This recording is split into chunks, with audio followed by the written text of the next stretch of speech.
एक बार आवाज़ देख लेंगे आप, आवाज़ सही क्लियर आ रही है? ठीक।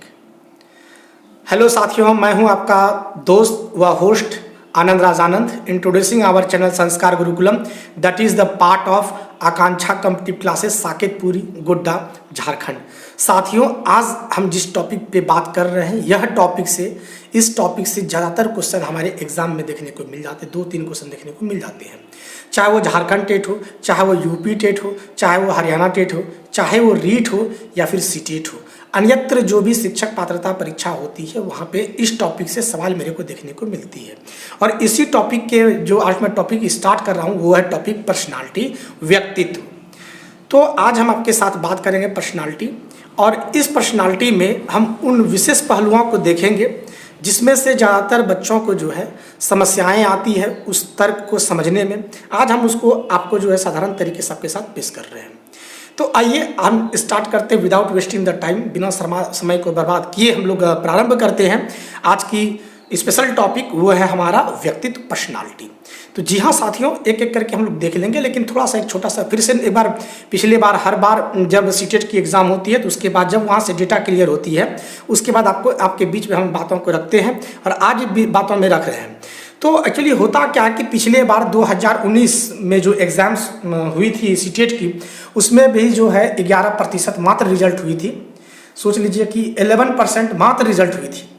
फिर वहीं 2019 की जो दिसंबर में एग्ज़ाम हुई थी वहाँ पे 13% मात्र रिजल्ट हुई थी। और 2021 में जो जनवरी 31 तारीख को जो एग्ज़ाम हुई थी उसकी अगर रिज़ल्ट की बात करें तो यहाँ पे भी जो है बहुत सारे विद्यार्थी थे, लेकिन उसमें से ज़्यादातर अब्सेंट कर गए, ज़्यादातर बच्चे अब्सेंट भी किए क्योंकि कोरोना का जो बहुत ही प्रभाव क्षेत्रों में रहा, उसकी वजह से कम 2 लाख विद्यार्थी तो वहाँ पे अब्सेंट रहे थे। वहीं पर देखा जाए तो टोटल 12,000 समथिंग। आप एक बार, चूँकि यह डेटा जो है हमारे सीटेट की वेबसाइट पे भी अपलोड है, वैसे एक बार आप सीटेट वाली जो डेटा है उसके बारे आप दिखा दीजिएगा स्क्रीन पे, तो पुट कर दीजिए। पेपर 1 में जो है 12 लाख विद्यार्थी प्रेजेंट हुए थे, लेकिन उसमें से जो है मात्र हमारे जो विद्यार्थी पास होने वाले रहे हैं बहुत कम रहे हैं। आप एक बार डेटा को जो है देख लीजिए, है ना, फिर आपको पता चलेगा कि क्या समस्याएं हुई हैं। तो हम अपने साथियों से कहना चाहेंगे एक बार एक अच्छे शिक्षक के मार्गदर्शन से एक बार पूरे सिलेबस को कंप्लीट कर लें, चाहे वो ऑनलाइन क्लासेस हो या ऑफलाइन क्लासेस हो, लेकिन एक अच्छा शिक्षक जो उद्देश्यपूर्वक शिक्षक होते हैं उनका मार्गदर्शन आपको जो है वो आगे तक बढ़ा सकता है और आपकी सफलता प्राप्त कर सकता है। 11%, 13%, 15% इस तरह का कोई रिजल्ट नहीं होता है। हम चाहें कि ज़्यादातर, क्योंकि आप लाख लाख रुपया करके खर्च करके जो है आप झारखंड ये आप डीएलएड वगैरह बीएड वगैरह करते हैं और रिज़ल्ट आपकी देखते हैं कितना ख़राब रिज़ल्ट परफॉर्मेंस रहा है। तो हम चाहेंगे कि आप जो है एक अच्छे मार्गदर्शन को लें, अच्छे अच्छे पुस्तकों को पढ़ें। भले आज लॉकडाउन की वजह से सब घर पे हैं, लेकिन लॉकडाउन को जो है उसके डर से घर पे दुबके नहीं रहना है, घर पे ही रहना है, सुरक्षित रहना है, संरक्षित रहना है, वहीं पर सही समय का सदुपयोग भी करना है। जो खामियां आपके अंदर में, जो विषय वस्तु की खामियां आपके अंदर में है, आप उस खामियां को आगे बढ़ाएं और उसके कमी को जो अपने मार्गदर्शन, जो आपके मार्गदर्शक हैं, आपके जो प्रेरक हैं, आपके जो शिक्षक हैं, आपके जो मित्र हैं, आपके जो शाखा हैं, उन सभी लोगों से उनसे मिल के अपने अभिभावक हैं, उन सारे लोगों से मिल के आप इन समस्याओं को दूर करें। क्योंकि आप क्या हैं ये आपसे बेटर कोई नहीं जानता है लाइफ में। आप क्या हैं ये आप ही जानते हैं, ये हम भी नहीं जानते, आपके माता पिता भी नहीं जानते, लेकिन ये आप क्या हैं, आपकी पोटेंशियल क्या है, only you can know about yourself. There is no any person who can fully recognise you but according to behavior. Today we will discuss about this chapter, personality, and in personality we will discuss about that you can know the thinking of another people according to their behavior, according to their personality. तो आइए हम लोग समय को बर्बाद ना करते हुए हम लोग टॉपिक को स्टार्ट करते हैं, और यह टॉपिक है पर्सनालिटी। ये टॉपिक क्या है? तो पर्सनालिटी। एक बार हम लोग एक करके टॉपिक को जो है देख लेते हैं, ठीक है। तो ये हमारा टॉपिक है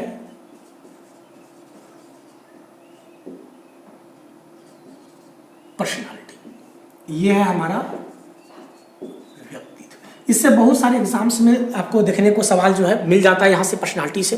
तो एक एक करके इसमें बात करते हैं। पर्सनालिटी सबसे पहले अगर बात करें तो वो होता क्या है, तो याद रखिएगा कि वैसा व्यवहार व वैसा सोच, वैसा व्यवहार या वैसा सोच जो लंबे अरसे तक चले, उसी को हम लोग व्यक्तित्व कहते हैं। समझिएगा ध्यान को।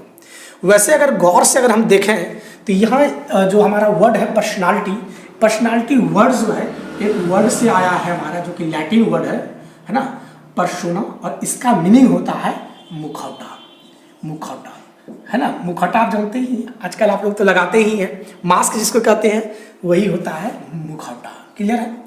तो एक्चुअली ये पर्सोना वही वर्ड से लिया गया है, और यह एक ऐसा है जो कि व्यक्ति को यह प्रदर्शित करता है।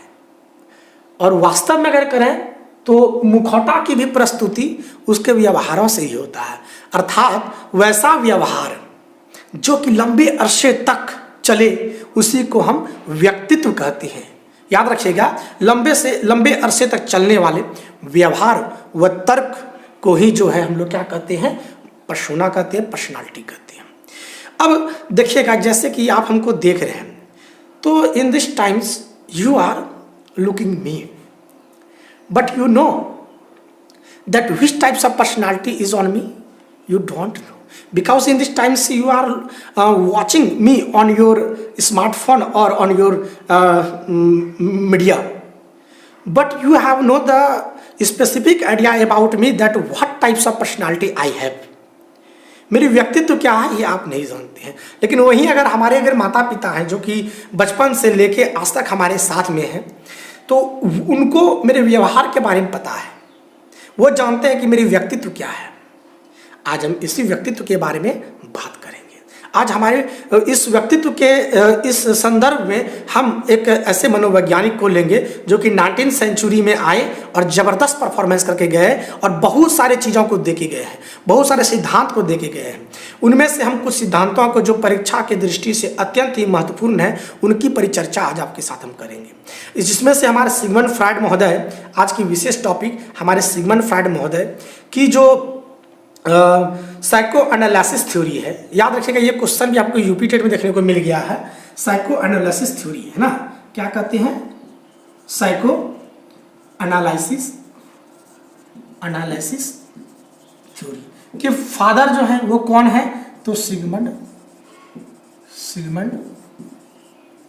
फ्रायड। इसको अगर हिंदी में बोले तो मनोविश्लेषणवाद का सिद्धांत।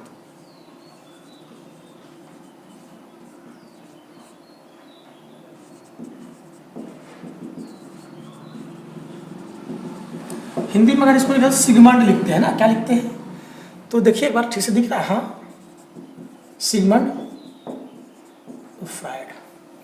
थोड़ी सी लाइट की समस्या हो जा सकती है क्योंकि मेरे बहुत सारे जो चीज़ें जो है और दूसरे ब्रांच में भी है, जिसकी वजह से नहीं हो पाया है। जैसे ही होगा, समय मिलेगा, फिर अच्छे से और भी लाइट को हम अच्छा से परफॉर्म करने की कोशिश करेंगे। तो सिगमंड फ्रायड की हम बात करेंगे। यही पे इन्होंने एक थ्योरी और दिया था, वो है हमारा साइकोसेक्सुअल थ्योरी। इस पर भी बात करेंगे, है ना, साइकोसेक्सुअल थ्योरी। ये भी सिगमंड फ्रायड ही दिए हुए हैं। ये भी जो है थ्योरी हमारे सिगमंड फ्रायड महोदय दिए हैं। अगर हिंदी में इसको कहें तो मनोलैंगिक सिद्धांत। हाँ, या भी आप मनोलैंगिक विकास का सिद्धांत भी कह सकते हैं। वो जगह आपको जो है मिलेगा कि मनोलैंगिकवाद के सिद्धांत के जनक कौन है। ये सारी चीज़ आपको देखने को मिल जाएंगे। तो थोड़ा सा लाइट कभी आगे पीछे हो जाता है, अच्छा कोई बात नहीं है, थोड़ा सा है ना। तो इन चीज़ों को आप एक बार देख लेंगे। तो हम बात करते हैं पर्सनालिटी के बारे में। तो पर्सनालिटी जो है ये लंबे अरसे तक चलने वाले व्यवहार है, और उसी के व्यवहार से उसकी जो हम लोग भविष्य परक जो बातें हैं उनकी बात समझ सकते हैं। एक व्यक्ति अगले स्टेप पे, अगले चरण पर वो क्या कर सकता है, हम अगर उसके व्यवहार को जानते हैं तो उसके व्यवहार के परक के आधार पर हम उसकी भविष्यवाणी कर सकते हैं। हम उसके बिहेवियर को देख के जानते हैं। और फिर एक होता है फेस रीडिंग, वो भी कभी एक टॉपिक लेंगे, फेस रीडिंग पे बात करेंगे, वहाँ से आप समझ सकते हैं।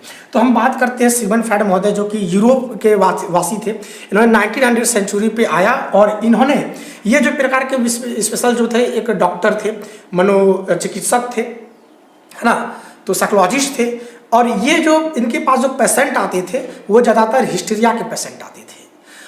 वास्तव में हुआ क्या था कि जब हमारे यूरोप में, है ना, वैसे इनकी बहुत सारी कहानियां हैं, कभी बीच बीच में चर्चा करते रहेंगे, तो चूंकि हमको टॉपिक को लेना है तो फिर बहुत समय लग जाएगा। तो इन्होंने क्या करते थे कि जो हिस्टीरिया के पेशेंट थे उन पेशेंटों का ये चिकित्सा करते थे। और उन्होंने उससे पाया कि जो हमारे यूरोप में जो डार्क एज आया था, और डार्क एज के ही अंत में वहाँ पे धार्मिक उन्माद आई थी, और धार्मिक उन्माद की वजह से वहाँ पे व्यक्ति क्या करते थे, तो अपनी इच्छाओं का दमन करते थे। और उन्हीं इच्छाओं के दमन के कारण से जो है हिस्टीरिया जैसी बीमारी वहाँ पे स्प्रेड किया था। हिस्टीरिया क्या है, हम थोड़ा सा इसमें बात कर लेते हैं। वैसे में सिजोफ्रेनिया भी एक बीमारी है जो कि साइकोलॉजिकल डिफेक्ट्स डिसऑर्डर है, उस पर भी हम बात करेंगे। अगले एपिसोड पे लेकर हम सिजोफ्रेनिया पे भी आएंगे। और अभी हम आपसे बात करें थोड़ा सा हिस्टीरिया पे। सिजोफ्रेनिया वैसे ज़्यादातर लोगों भारत में भी देखने को मिला है, लोगों को पता नहीं चलता है, बाद में जब घटना बहुत ज़्यादा हो जाता है पता चलता है कि वो इसको सिजोफ्रेनिया हुआ था। जब पूरा परिवार बिगड़ मतलब बर्बाद हो जाता है, तब समझ में आता है कि इसको सिजोफ्रेनिया हुआ है। एक्चुअली हुआ क्या है, हिस्टीरिया क्या होता है कि देखिए, जैसे कि मेरी एक इच्छा है और हमारी इच्छा है किसी चीज़ को प्राप्त करने की, लेकिन यहाँ की जो तौर तरीके हैं, जो नॉर्म्स हैं, जो कंडीशंस हैं, जो सिचुएशन है, उसके वजह से मेरी इच्छाओं की पूर्ति नहीं हो पाती। और उन्हीं इच्छाओं के जो है दमन के कारण से, उनकी इच्छाओं जो हमारे अंदर में दबी रह जाती है, उस इच्छाओं के दमन से हिस्टीरिया की बीमारी हो जाती है। हिस्टीरिया में क्या होती है, अपनी चाहत, अपनी इच्छा, जिसमें काम वासना को भी ले सकते हैं। ज़्यादातर लोग उसको काम वासना को हिस्टीरिया के अंतर्गत लाते हैं। हिस्टीरिया है ही, उसको भी हिस्टीरिया कहते हैं। मतलब एक बुरी लत को जो है हम लोग क्या कहते हैं, हिस्टीरिया कह सकते हैं।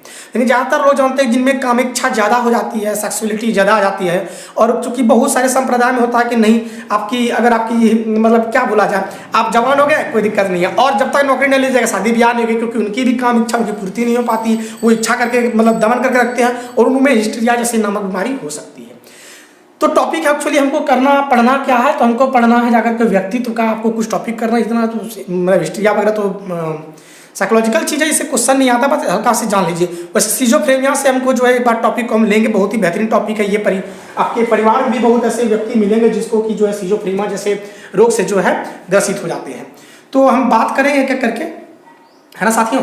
तो जो हिस्टीरिया के पेशेंट को वो जो है दिखते थे, और हिस्टीरिया के पेशेंट में ज़्यादातर सेक्स को लेकर जिनमें इच्छाओं की जो दमनता होती थी, उन्हीं को वो चिकित्सा करते थे। और उन्होंने पाया कि जो उनके अचेतन मन में जो उनकी जो चाहत प्रकट होती थी, उन्हीं की इच्छाओं का दमन किया गया, जिसके वजह से हिस्टीरिया नामक बीमारी उत्पन्न हो गई। अब अगर यहाँ पे बात करें तो हम चेतन, अचेतन, पराचेतन पे भी बात करेंगे, वो अगले एपिसोड पे लेके आएंगे। आज आपके साथ हम ईड, ईगो, सुपर ईगो और शॉर्ट में आपको जो है कॉन्शस, अनकॉन्शस, सुपर कॉन्शस के बारे में बात कर देंगे। तो उन्होंने कहा कि हमारे जो मस्तिष्क, जो अनकॉन्शस माइंड है, उसी से जो है हमारा पर्सनालिटी की भी डेवलपमेंट होती है। अनकॉन्शस माइंड क्या है, अचेतन मन, तीन प्रकार का यहाँ पे हम चर्चा करेंगे। एक है चेतन, एक होता है अचेतन, एक होता है पराचेतन। चेतन इस अवस्था वैसी अवस्था होती है जहाँ पे हम जागृत अवस्था में रह के किसी चीज़ों को चेतना के साथ में कर पाते हैं, हमारा एकाग्रता बनी रहती है, हम भली भांति उसे कर पाते हैं अच्छे से, उसको चेतन कहते हैं। जहाँ पे इसकी लैक होती है, हमें इसके पता ही नहीं चलता कि मेरे अंदर में क्या है नहीं है, वो अनकॉन्शस है। जैसे मेरा अपने मस्तिष्क में अभी क्या क्या अंदर से चल रहा है वो पता नहीं है, ये अनकॉन्शस है।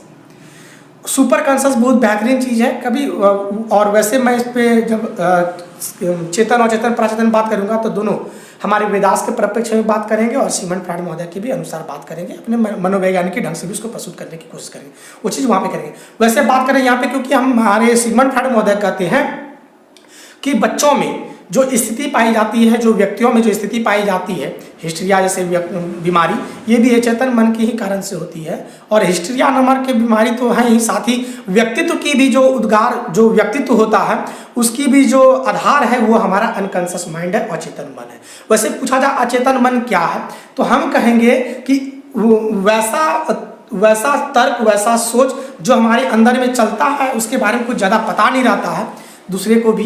वैसे मेरे तो पता रहता है, उसको हम लोग अनकॉन्शियस माइंड कहते हैं। इसी से व्यक्तित्व की परिचर्चा होती है। व्यक्तित्व को हम लोग क्या करते हैं, आधारित इस पर उसको आगे बढ़ाते हैं, उसको सोच इसका डेवलप करते हैं। अनकॉन्शियस माइंड जो होता है वो सबसे ज़्यादा जो है क्या करता है, वो डिसाइडिंग फैक्टर है किसके लिए, तो पर्सनालिटी के लिए। उसका पर्सनालिटी, उसका व्यक्तित्व को अगर हम प्रभावित करने वाले जो अगर बात करें तो वो हमारा अनकॉन्शियस माइंड है। अनकॉन्शियस माइंड को थोड़ा समझ लेते हैं, क्योंकि अनकॉन्शियस माइंड पे ही पूरा हम व्यक्तित्व को बात करेंगे। हमारे अंदर में जो आंतरिक सोच होती है, अंदर से जो सोच डेवलप होता है, और जो सोच डेवलप हुआ और वैसा सोच जो कि हम अपने या तो ईड में या तो ईगो में या सुपर ईगो में लेके जीते हैं, तो वही हमारा अनकॉन्शियस माइंड होता है। फिर भी थोड़ा सा समझिएगा, जैसे कि मान लिया जाए हमारे मन में, जैसे कि अभी हम आपसे पढ़ा रहे हैं, हमारा ज़्यादा कंसंट्रेशन क्या है, तो हमको उस टॉपिक पे है। लेकिन उसी टॉपिक पे हमारे मन में अगर किसी मनोवृत्ति कुछ और भी आ गई, कोई चीज़ और भी मेरे माइंड पे आ गया जो कि आप नहीं जान सकते, आपको बोल भी नहीं रहे हैं, लेकिन मेरे अंदर चल रही है, तो वो हमारा अनकॉन्शियस माइंड है। ठीक है। जैसे हम उदाहरण लें कि आप यदि क्लास में रहते हैं, आप ध्यान से देखिएगा कि बच्चों का जो आप पढ़ा रहे हैं, क्योंकि बच्चे क्या होते हैं, कहीं खो जाते हैं, उस बातों को सुन भी रहे हैं, जान भी रहे हैं, लेकिन वो उससे पूछेगा क्या सुना, तो नहीं बता पाएगा, क्योंकि वो कहीं कुछ और सोच रहा था। वही अनकॉन्शियस माइंड है। समझ गए बात को यहाँ पे। अब इसी अनकॉन्शियस माइंड में जो डिजायर्स होते हैं, इच्छा होती है, विशेष होती हैं, और जो इमोशंस होती है, उसी की जो दबी हुई स्थिति होती है, और यही दबी हुई स्थिति, दबी हुई जो इच्छा, इमोशन, संवेग जो है, यही अनकॉन्शियस माइंड में चलती रहती है, और यही जो है पर्सनालिटी को क्या करता है, तो विकसित करता है, पर्सनालिटी को प्रस्तुत कर पाता है। तो अगर हम स्ट्रक्चर ऑफ पर्सनालिटी की बात करें, मैं थोड़ा सा से बिटा देता हूं और टॉपिक पे आते हैं। अगर हम स्ट्रक्चर ऑफ पर्सनालिटी की अगर बात करें, है ना, तो इसमें से हम 3 स्ट्रक्चर की बात करेंगे, 3 चरण की बात करेंगे। वो है हमारा, एक एक करके देख लेते हैं। स्ट्रक्चर ऑफ पर्सनालिटी, इसमें 1 नंबर में आता है हमारा ईड, सेकंड में आता है ईगो, जिसको ईगो करते हैं आप लोग, और इसको सुपर ईगो कहते हैं। क्लियर, यहां बात समझ में आ रही है ना। ये है ईड, ईगो, सुपर ईगो। क्लियर है। तो एक बार देख लीजिएगा, ईड को हिंदी में क्या कहते हैं, तो इसको कहते हैं इदम, इसको कहते हैं अहम, इसको कहते हैं पराअहम। एक एक करके हम लोग तीनों को जो है देखेंगे, और यही तीनों टॉपिक को लेके हम आज क्लास को जो है आगे हम बढ़ाएंगे। थोड़ा सा लाइट की समस्या एक बार जो है, अच्छा कहीं चल गए क्या, ऐसा रुक जाइए, एक बार थोड़ा सा लाइट को इधर अभी जला देते हैं, जिससे कि लाइट में कोई समस्या नहीं आए।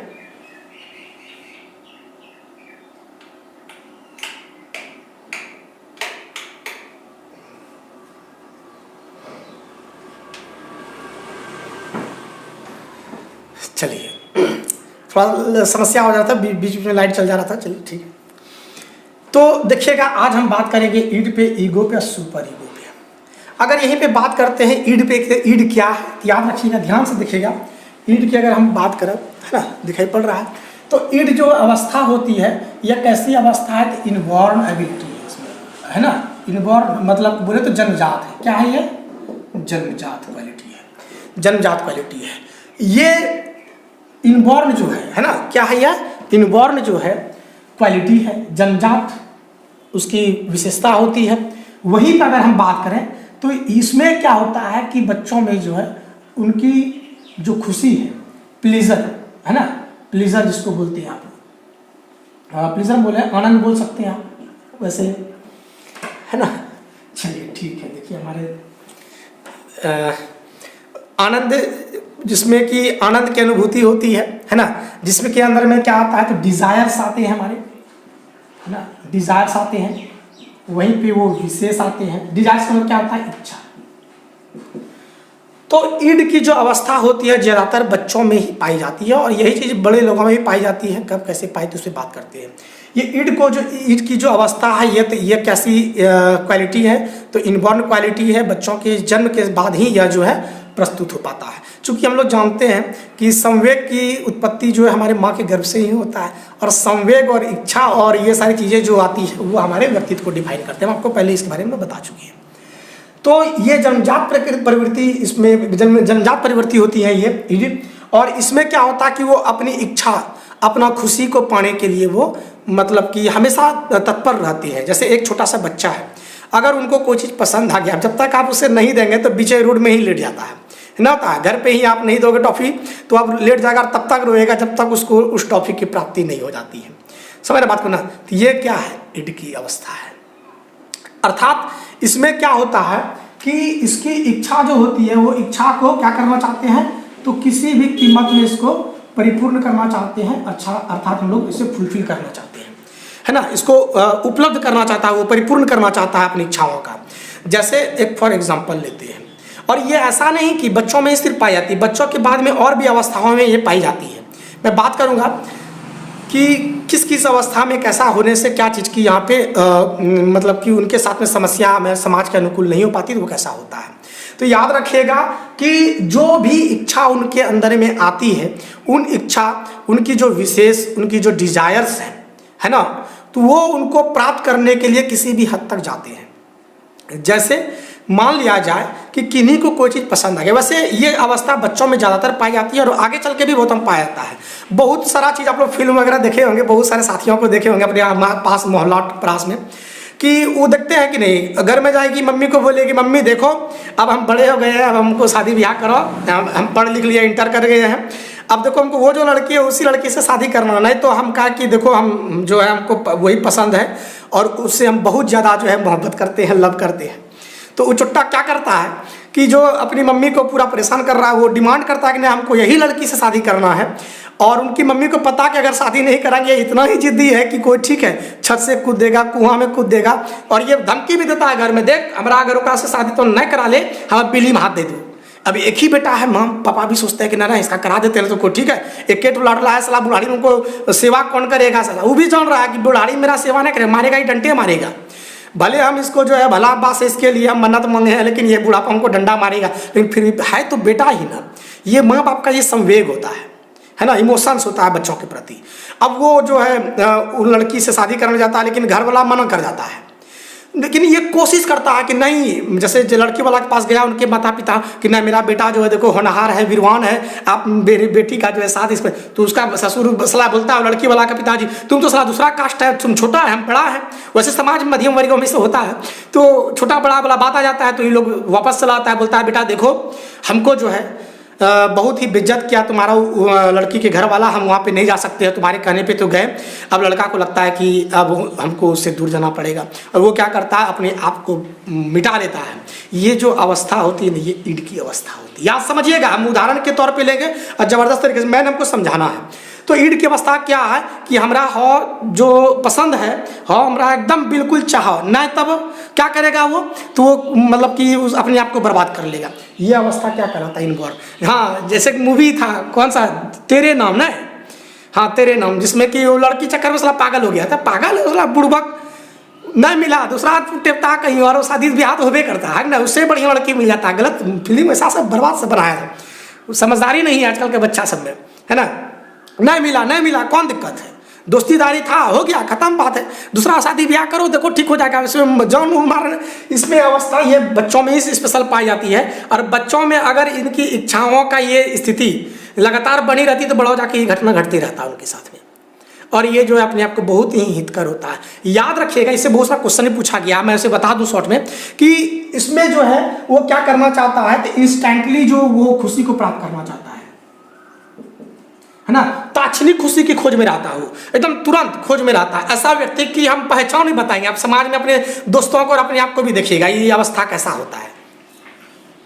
ये मतलब तात्क्षणिक खुशी को प्राप्त करना चाहता है, तुरंत खुशी इसको कैसे मिले इस चीज पे ये कोशिश करता है। इसकी व्यवहार ये रहता है कि देखिएगा बहुत सारे लोग, आपके बहुत सारे दोस्त, बहुत सारे मित्र आपके जो साथ में रहते हैं, देखिए ये मैं ये जो पढ़ा रहा हूँ ये टॉपिक के अंतर्गत ये सारा चीज़ें हैं। अब देखिएगा कि हम ईड की अवस्थाओं की व्यक्तियों की चर्चा कैसे हम उसको पहचान पाएंगे। जो ईड की अवस्था जिनमें होती है, आप देखिएगा कि वो बहुत ज़्यादा उत्तेजित हो जाते हैं। जब उनसे बात कीजिएगा देखिएगा कि वो हर बात चीज़ आपके सामने उगल देगा, नहीं भी बोलने वाला बात आपके सामने बोल देगा वो, है ना। वो उत्तेजित, उनको फुला दीजिए, फुल के जो है वो पूरा एकदम बैल बन जाएगा, वो आपके सामने में बैलून बन के सब निकाल देगा। ये ईड की अवस्था होती है। इनको इतनी ही उसमें खुशी रहती है, वो खुशी में रह के वो सारा चीज उखाड़ देगा। ऐसे व्यक्ति ज्यादातर एक्सट्रोवर्ट रहते हैं, ईड वाला व्यक्ति जो तो एक्सट्रोवर्ट होते हैं, वो कहीं पे भी खड़े होकर सारा चीज़ बोल देता है, और ये ईड की अवस्था में पाते। ये खुशी के लिए कहीं तुरंत खुशी को ही जाहिर कर पाता। आप देखिएगा चलते राह में अगर कुछ हुआ, गलतों कम किया, आप उसको पूछेगा वो बता देगा। ये अवस्था कैसी है? तो ये ईड की अवस्था है। समझ गए? ये कैसी अवस्था है? ईड की अवस्था है। समझ गए? अब थोड़ा सा बात कर लेते हैं ईगो की अवस्था। ईगो की अवस्था, और एक बात कर लेते हैं हम लोग सुपर ईगो की अवस्था। साथ में ही तीनों करेंगे बात। तो ईगो की अवस्था क्या है? ध्यान दीजिएगा, जब इनके साथ में स्थिति ना है, हमको जो है उसी लड़की से शादी करना है। क्यों? क्योंकि वो लड़की अच्छी है। समझ आई बात? दूसरा केस बता रहे हैं कि उस एक लड़का है, एक लड़का को एक लड़की बहुत ज़्यादा पसंद है। अब वो चाहता है कि हम इसी से शादी करें। क्यों? क्योंकि उनके सामने में उस लड़की की जो खूबसूरती है वो बहुत ज़्यादा लगता है। या लड़कियों में भी होता है किसी लड़का की खूबसूरत, भले आपके लिए देखिए गाल पुचका है साला, जो है मतलब कि ठेला चलाने वाला है, लेकिन किसी लड़की को वही ठेला चलाने वाला हीरो नजर आता है। समझिएगा बात को? अब होता क्या, उनके लगता है कि नहीं ये लड़का तो ज़बरदस्त है, ये जो है ठेला चला चला के जो है मेरा ज़िंदगी गुजर बसर कर सकता है। अच्छा नहीं ठेला चलाता है, और बहुतों में होता है कि देखता अच्छा पढ़ता लिखता है, अच्छा कोई बात नहीं, पढ़ता लिखता है ना तो मेरे लिए फिट लड़का है, कैसे खिलाएगा उसको कोई गम नहीं है, लेकिन वो उसके लिए वो फिट समझती है लड़की, है ना। अब होता क्या चीज़ है कि लेकिन जब वो घर समाज में उसके घर वाले जब जानते हैं, समाज में इस चीज़ की चर्चा होती है कि देखो ये लड़की उससे फसल है। अब लड़की जो पता चलता है कि नहीं मोहल्ला टोला में पता चल गया, तो वो सोचती है कि क्या किया जाए। लड़का भी अच्छा था, भले ठेला चलाता था, लेकिन वो साला शाहरुख खान से अच्छा, शाहरुख खान से भी ज़बरदस्त हीरो था। उसके सामने में रणबीर कपूर फेल है, इतना खूबसूरती था उनके जहन में, उसकी जो सगुन रूप है जो वो बसा हुआ है ना। तो अब उनको शादी भी करना है, उसी से करना है। तो वो सोचता है कि लेकिन अगर इससे शादी कर लेते हैं तो हमारा गुजर बसर, तो सही बात है, मम्मी कहती है, पापा समझाते हैं, मामा समझा रहे हैं कि इससे गुजर बसर मेरा होगा नहीं, और उससे अगर शादी कर लेंगे तो लाइफ खराब हो जाएगा, समाज मोहल्ला में हम मुँह कैसे दिखाएंगे। कोशिश उन्होंने किया लेकिन संभव नहीं हो पाया। तो वो एक रास्ता निकालती हैं, और वो जो बोलती है कि ठीक है हम किसी और से भी शादी कर लेंगे, बशर्ते जो है लड़का मेरे लायक होना चाहिए, हम उसको खुद से एग्जामिन करेंगे, ऑब्जर्व करेंगे, देखेंगे, तब हम शादी करेंगे। तब उसके घर वाला बोलता हाँ अब ठीक ठाक आया है ना। तो उसके बाद जो है लड़का वाला का एक फोटो दिखाता है, देखो बेटी ये तो लड़का जो है अभी नया झारखंड में दरोगा बना है ना, और दरोगा बना है तो इसकी पेमेंट जानती कितना है? 55,000 रुपया महीना मिल रहा है। इसका इतना बीघा ज़मीन है, इससे घर में इतना जो है 2-2 स्कॉर्पियो है, और मत पूछो लड़का को जो दिखती है वो भी सोचती है बाप रे इतना पॉजिटिव भर दिया है, लड़का नौकरी है, 55,000 का महीना, हमारा सब तो फैसिलिटी यहाँ पे पूरा हो जाएगा। और लड़का भी खूबसूरत है, वो कम से कम रिक्शा चलाने वाला तो बढ़िया है, पैसा का दिक्कत है नहीं, शॉपिंग वॉपिंग करने जाएंगे तो हमको कमी किसी चीज़ की होगी नहीं। तो अब ये सारे सोच के वो क्या करती है, रास्ता निकाल लेती है और उससे शादी नहीं करती है। और वो शादी नहीं करके वो शादी उसी लड़के से नहीं करती है, लेकिन उसी के तरह उससे और बेस्ट लड़के शादी करती है। मतलब क्या है कि ईगो की अवस्था ऐसी है जो कि स्वार्थी होता है, ये अपना प्रॉफिट देख रही है। हाँ अच्छा मेरा जो है लिस्पिटीज बढ़िया वाला जो महंगा वाला वो चल जाएगा, हमारा जो बढ़िया कपड़ा एकदम जो है बनारसी साड़ी जो 55,000 का वो भी हम पहन सकते हैं, बढ़िया सूट पहन सकते हैं, बढ़िया वाला ब्यूटी पार्लर जा सकते हैं, बढ़िया वाला होटल तो जो रेस्टोरेंट वहाँ खाना खा सकते हैं, ठेलावासी बढ़िया है। ये देखिए ईगो है, ये स्वार्थी हो जाते हैं। और ये क्या करते हैं कि जो मान मर्यादाएं होती है उसके अनुरूप एक विशेष विकल्प को निकालते हैं, उसी को हम लोग ईगो कहते हैं। इसको क्या कहते हैं? ईगो कहते हैं। ऐसे व्यक्ति में ना जबरदस्त अंडरस्टैंडिंग होती है। क्या होती है? अंडरस्टैंडिंग होती है। याद रखिएगा इसमें अंडरस्टैंडिंग होती है, और ये कोशिश करती है कि हम अपने मोरालिटी जो समाज के परिप्रेक्ष्य में जो चीज़ें होती है ना, ये क्या लिखा हो? मोरालिटी, हड़बड़ में स्पीड में लिख रहे हैं थोड़ा सा, कोई बात नहीं है। मोरालिटी है ना, क्या है? तो मोरालिटी है, नैतिकता के तहत रहता है। समाज में जो प्रक्रियाएं हैं, समाज की जो मान्यताएं हैं, समाज की जो एथनिसिटी है, समाज की जो सोच है, समाज की जो रहन सहन तौर तरीका है ना, वो सारे चीज़ के अनुसार अपने आप को ढाल लेती हैं, और इसको कहते हैं ईगो। याद रखिएगा दोनों में अंतर है। वहाँ पे अपनी इच्छा प्रकट करने के लिए लड़की चाहे कैसी भी है, कुछ भी है, उसको बता दो लड़की जो है बहुत बड़ी जो है मोहल्ला की स्टार है, उसको बता दीजिए बहुत बड़ी स्टार है, लड़का बहुत बड़ा इस गांव का जो है स्टार है, उनके पीछे न जो है कितनी लड़की पड़ी है, लेकिन वो उसको पाने के लिए क्या करेगी? मतलब जार खा लेगी, कोई दिक्कत नहीं है, छत से कूद जाएगा, घर से भाग जाएगा, कुछ भी करेगा, उसको क्या है? ईगो, ईड की अवस्था है। यह अपनी इच्छा को परिपूर्ण करने के लिए किसी भी हद तक जा सकती है, ये ईड की अवस्था। अगर लड़का शादी नहीं करेगा ना, लड़का का घर घुस जाएगा, बोलेगा ना मेरे साथ में ऐसा ऐसा संबंध बनाया है, ये है वो है, हमको शादी करो नहीं तो हम एसपी के पास जाकर कह देंगे, मतलब किसी हद तक गुजर जाएगा, ला डंटा देगा, मारेगा, कुछ भी करेगा। लेकिन एक गाना भी है, हाथ से गुजर जाना है, हमको तुमसे प्यार है, क्या क्या गानों सब होता है, आजकल दिखते हैं, बड़ा जबरदस्त सब होता है। तो वो ईगो की अवस्था है, समझ रहे बात को ना, वो क्या है, ईगो की अवस्था है, सॉरी ईड की अवस्था। ईगो क्या है कि नहीं, वो लड़का में अगर खामी है तो उससे जो बेटर होगा हम वो चीज़ करेंगे, समझ रहे बात को, ये बीच का रास्ता निकाल देता है। वही सुपर ईगो क्या होता है कि ये जो सुपर ईगो जो व्यक्ति होते हैं, ये क्या होता है, तो ये थियोरेटिकल पर्सन होते हैं, ये क्या होते हैं, थ्योरेटिकल पर्सन होते हैं, सैद्धांतिक व्यक्ति होते हैं। ये कैसा होता है, तो सिद्धांतवादी होते हैं और बहुत ही नैतिकता के खिलाफ, नैतिकतावादी होते हैं, नैतिकता के फेवर में रहते हैं, और ये जो है अपने आप को संयमित रखते हैं, धैर्य होते हैं इन ऐसे व्यक्ति में। हम फिर इस पर और भी चर्चा अच्छे से करेंगे ताकि आपको ज़्यादा से ज़्यादा समझ में आएगा। तो देखिएगा ईगो वाले व्यक्ति क्या होते हैं, तो बता दिए आपको कि ये क्या करता है, अगर वो नहीं मिली तो कोई बात नहीं है, हमको ऐश्वर्या नहीं मिली तो क्या दिक्कत है, उससे भी अच्छी हमको मिल जा रही है, उससे भी कट्स एकदम बेजोड़ मिल जाएगी।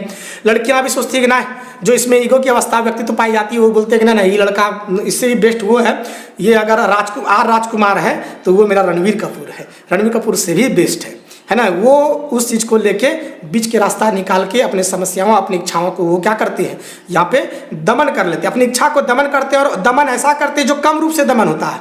इसमें क्या करते हैं, उसके लिए एक विशेष जो है आयोजित एक कार्य को कर पाते हैं जो कि उसके ही अनुरूप होती है, और पीछे वाली घटनाओं की तरह होते हैं, उसको हम लोग क्या कहते हैं, ईगो कहते हैं।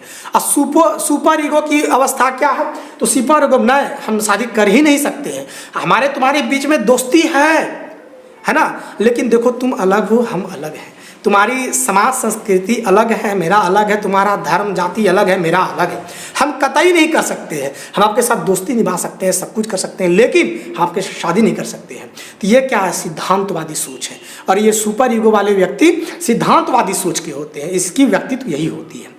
तो ईड की अवस्था के व्यक्तित्व की पहचान क्या होता है कि जो आपको व्यक्ति को देखते हैं आपके साथ में, वो अगर बहुत ज़्यादा आपको जागरूक होके, बहुत ही जल्दी उत्तेजित होकर अपनी बातों को रख पाता है आपके सामने में, अगर वो गलत भी काम किया उसको फुला दीजिए, सारा बात बोल देगा, एक चल रहा है मेला, अगर उसको खुशी आ गई तो बहुत जोर से हंस देता, ये सारा इसकी मतलब ईड की जो है ये क्या होती है, उसकी पहचान होती है, ऐसे बिहेवियर से आप लोगों को पहचान सकते हैं। ईगो की अवस्था क्या है, ये आदमी जो होते हैं कैसा होते हैं, तो ये ऐसे व्यक्ति जो होते हैं, देखिए ये क्या होता है कि ये एक्सट्रोवर्ट होते हैं, कंप्लीट क्या होते हैं, एक्सट्रोवर्ट होते हैं। एक्सट्रोवर्ट के हिंदी में क्या कहते हैं, देखिए दिखाई पड़ रहा है ना, ये ऐसे व्यक्ति क्या होते हैं, एक्सट्रोवर्ट होते हैं। वैसे कार्ल जूंग का जब हम थ्योरी पढ़ाएंगे वहां पे हम इसमें चीजों की बात करेंगे। तो एक्सट्रोवर्ट होते हैं, इसको हिंदी में कहते हैं बहिर्मुखी, है ना, क्या कहते हैं इसको, बहिर्मुखी प्रतिभा इसके अंदर में रहता है। ये क्या था, अपने बातों को सबके सामने प्रस्तुत करते रहते हैं, चाहे कितनों खराब रहे अच्छा नहीं कर रहते। और वही ईगो वाले जो व्यक्ति होते हैं, इनका पहचान क्या होता है कि ये जो रहता है क्या रहता है, भीतर गुनाह टाइप का रहता है, इसको हिंदी इंग्लिश में क्या कहते हैं, इंट्रोवर्ट कहते हैं, है ना। ये भी पर्सनालिटी का ही पार्ट है, इसको भी हम अलग से वही पढ़ाएंगे। इंट्रोवर्ट इसको कहते हैं अंतर्मुखी, अंतर्मुखी बोल दीजिए इसको, समझे बात, ये अंतर्मुखी होती है, सॉरी हाँ ईगो है ना, ठीक, ये अंतर्मुखी व्यक्तित्व होती है। वैसे बहुतों में ये भी देखा गया कि ईगो वाले में भी जो है एम्बिवर्ट की पाई जाती है, दोनों में थोड़ा समानता होता है क्योंकि दोनों करीब करीब जैसे होते हैं। इंट्रोवर्ट प्रतिभा इनके अंदर में होती है, अंतर्मुखी होता है। अंतर्मुखी भीतर गुनाह टाइप का, जो अंदर में बात है किसी को बोलेगा नहीं, लेकिन वो आगे सोच के अपना फायदा वाला तो बात सोचेगा, इसको क्या कहते हैं, इंट्रोवर्ट। वैसे बहुत सारे दोस्त देखिएगा बोलेगा कम लेकिन दिमाग लगाता है 420 का, है ना, वो जो भी है काम आपको अपनी निपटा ही लेता है। ऐसे व्यक्ति जिंदगी में कभी असफल नहीं होते, ये सफलता को प्राप्त कर लेते हैं। अगर असफल होते हैं तो यही दोनों असफल होता है, यही तो असफल होता है और सुपर ईगो वाला ही असफल होता है। ये कभी जिंदगी में असफलता प्राप्त करता ही नहीं, सफल हो जाती है। कोई ना कोई व्यवस्था चीज लगा के कहीं ना कहीं अपने आप को स्थापित कर लेता है और अच्छे दिशा में एक वर्क करते हैं। ये होते हैं हमारे इंट्रोवर्ट टाइप के। एक्सट्रोवर्ट, अब देखिएगा ये एक्सट्रोवर्ट हो गया, ये इंट्रोवर्ट हो गया।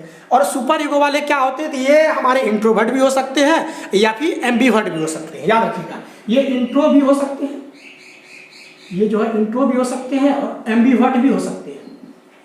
मतलब क्या कहते हैं, इंट्रोवर्ट का मतलब क्या होता है, अंतर्मुखी, और एम्बिवर्ट का मतलब क्या होता है, थोड़ा सा हम देखिए, ठीक है, अब दिखाई पड़ रहा है।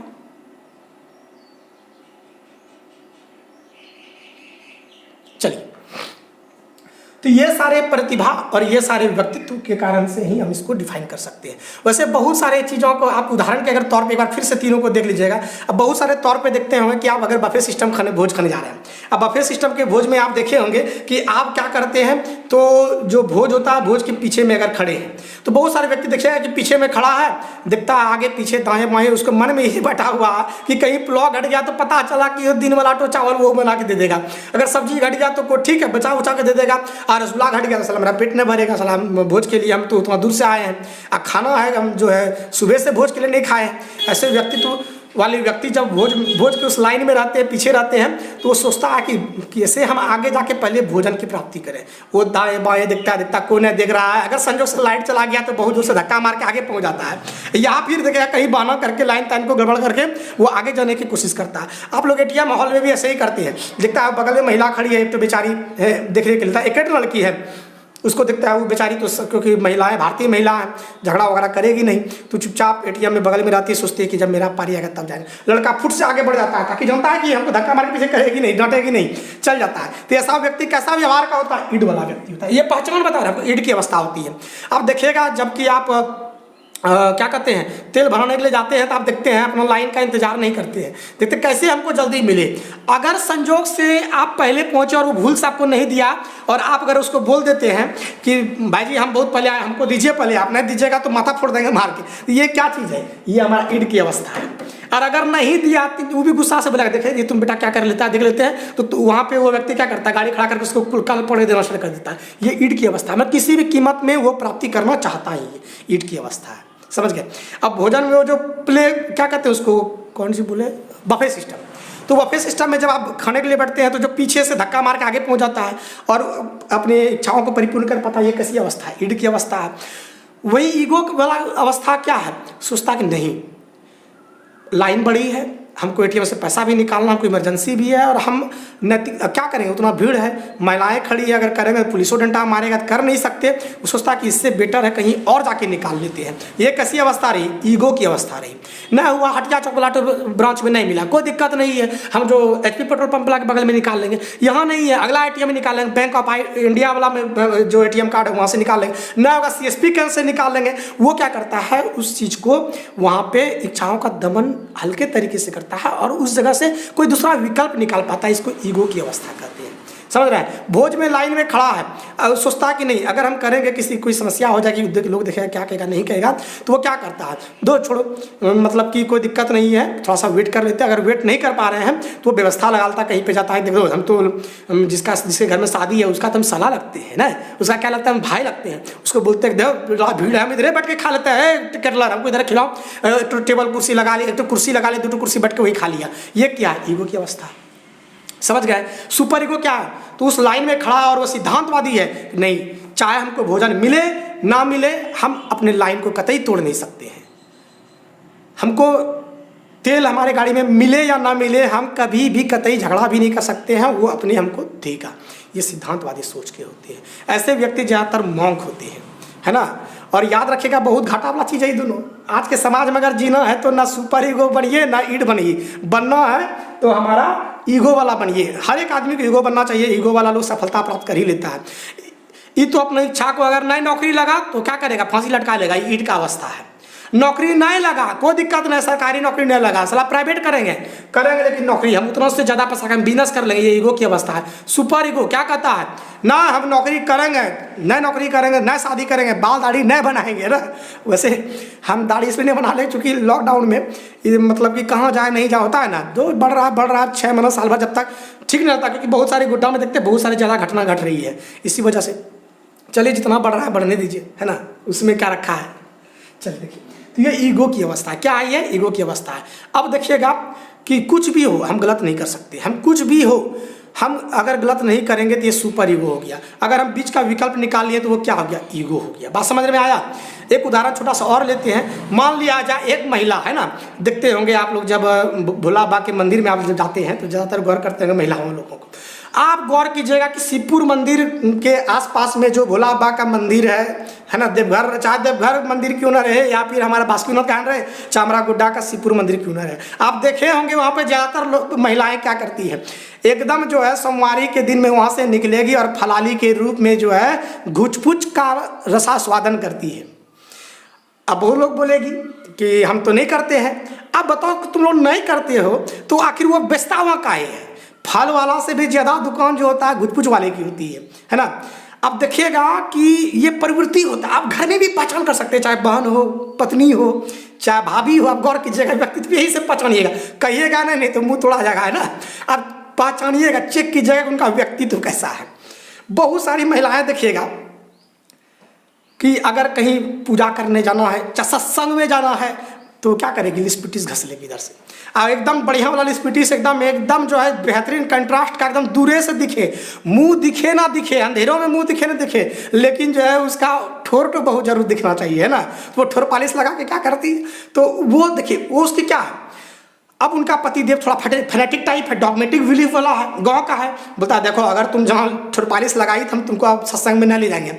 लोग सब मेरा कमेंट करता है, मेरा दोस्त कमेंट करता है कि तुम्हारी वाइफ बहुत अच्छी है, तुम नहीं लगाओगे, अगर लगाओगे हम नहीं लेके जाएंगे। लेकिन वो सोचती कि नहीं जी, मेरा होठे तो ऐसा है, मेरा ठोरे भगवान इतना सुंदर दिया, आपके तरह थोड़ी है काला है, हम बिना क्रीमों का मेरा चमकता है।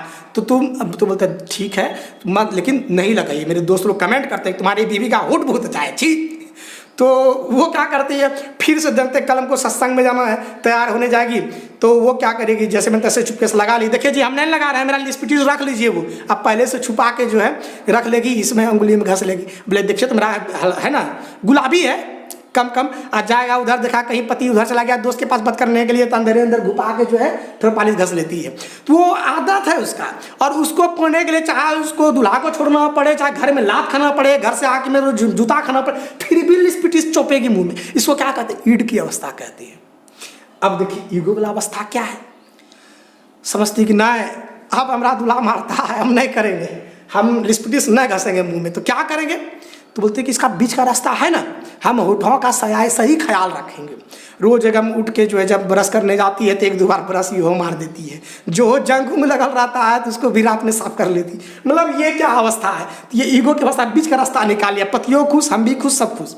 सुपर ईगो ना, मेरा दूल्हा मारेगा उस अलग बात है, लेकिन समाज में अच्छा नहीं कहता है, हम ऐसा वाला कपड़ा नहीं पहन सकते हैं, मेरा समाज में नैतिकता के खिलाफ कभी नहीं जा सकते, हमारे समाज तौर तरीका इतना चीज़ हम इसको फॉलो करेंगे। ये क्या है, सुपर ईगो है। समझ रहे बात को, चाहे जो हो जाए, कितनों कुछ हो जाए, वो एकदम साधारण कपड़ा पहने की सत्संग जाए, चाहे घर पे रहे, चाहे शादी ब्याह में जाए, जैसे मन तैसे पहन के, मतलब कपड़ा साफ है लेकिन ज़्यादा अटंबर नहीं रहता, इसको क्या कहते हैं, सुपर ईगो। आई होप आप समझ गए होंगे। दूसरी एग्जांपल और ले लेते हैं, आप ज़्यादातर महिलाओं को देखते होंगे जब मंदिर जाती है एकदम बन ठन सवर के जाती हैं, और आजकल की जितनी भी महिला, चाहे मेरे घर के कोई भी रहे, सब बड़ा बन ठन के जाते हैं लोग, जो भी रहे, है ना। अच्छा, तो समझ रहे बात को। अब वो जाती है, अब वो उसको जो है जैसे ही पूजा पाठ करके निकलती है ना, तो मम्मी बोलती है कि सासू माँ हमेशा कि हम जा रहे हैं पूजा करने के लिए, कुछ प्रसाद उसाद ले लेंगे, दे दीजिए, चाहे हस्बैंड से मांग लेती है कुछ। उसके बाद जाती है प्रसाद लेने, वहाँ जब पूजा करके भोला बाग निकली। अब भोला आजकल तो हद हो गया यार भाई, जैसे कि इसी बार इसमें शिवरात्रि में गए थे सबको लेके घर, तो देखते क्या है कि एक महिला तो ऐसी थी कि वो भोला बाबा का जो है ना गंजा चढ़ा रही है, गंजा करता है ना, वो अब गजब आदमी है। अब भोला बाबा को गंजा चढ़ा रहे हैं, तो भोला बाबा क्या आशीर्वाद है कि जाओ बस तुम्हारा भी दूल्हा गंजा पिएगा, है ना। अरे कसम बढ़िया चीज़ चढ़ाओ, कम से कम भगवानों चढ़ा रहे तो उसमें भी गंजा चढ़ा रही है, ठीक है। ये ऐसी मान्यताएँ होती है।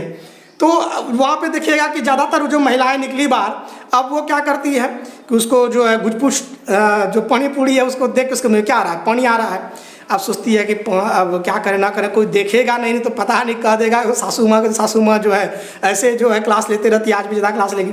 अब गुजपुश देखती है उसको मुँह पानी है, सोचती नहीं खाएंगे, जाती है जैसे गुजपुश लग जाता है, बोलता है अच्छा ठीक है अंकल एक प्लेट जरा लगा दीजिएगा, तो पहले पानी बना दे दीजिए, बाद में भरा बना दीजिएगा, ठीक है। तो उसमें भी जब कहेगा तो एक बार में इमली बना दीजिएगा, इस बार मीठा बना दीजिएगा, इस बार दही बना दीजिएगा, इस बार अचार बना दीजिएगा, ऐसे करके कुछ खाती है। और बस, और यदि देखिए गौर कीजिएगा, हम लोग भी गौर किए, नैनो को बड़ा बात नहीं है कमेंट कर रहे हैं प्रकाश ना, अच्छा। तो हम लोग भी जो क्या खाने की चीज़ें में से अलग बात है, महिलाओं के विशेष परिस्थिति से वो गुजरते हैं, है ना, स्थिति से गुजरती है। अब देखिएगा जब गुजपुज वाला अगर गुजपुज लगा रहा है, ध्यान से वो देखेगी कि कौन कौन चीज़ दिया, कौन कौन चीज़ नहीं दिया, एकदम एकटक देख रहा है, तो बोलेगा आप प्याज छोड़ दिए, प्याज तो घर में कितनों प्याज खाया, भले मुंह महके कोई दिक्कत नहीं है, लेकिन बोलेगा प्याज तो छूट गया है, थोड़ा सा इमली और दीजिए, सॉरी इसमें खट्टा कम है अंकल, थोड़ा दीजिए ना और भी अलग से। और कुछ खा लेगी, अंतिम में देखेगी एकदम नाक से पानी जा रहा है, आँख से पानी जा रहा है, कोई दिक्कत नहीं है, फिर भी रुमाल निकाल के पोंछ लेगी, बोलेगी अंकल एक तो पापड़ी दे दीजिएगा, तो ये सारा चीज़ है। तो ये क्या स्थिति है, ये ईड की अवस्था है ना, चाहे जो हो जाए।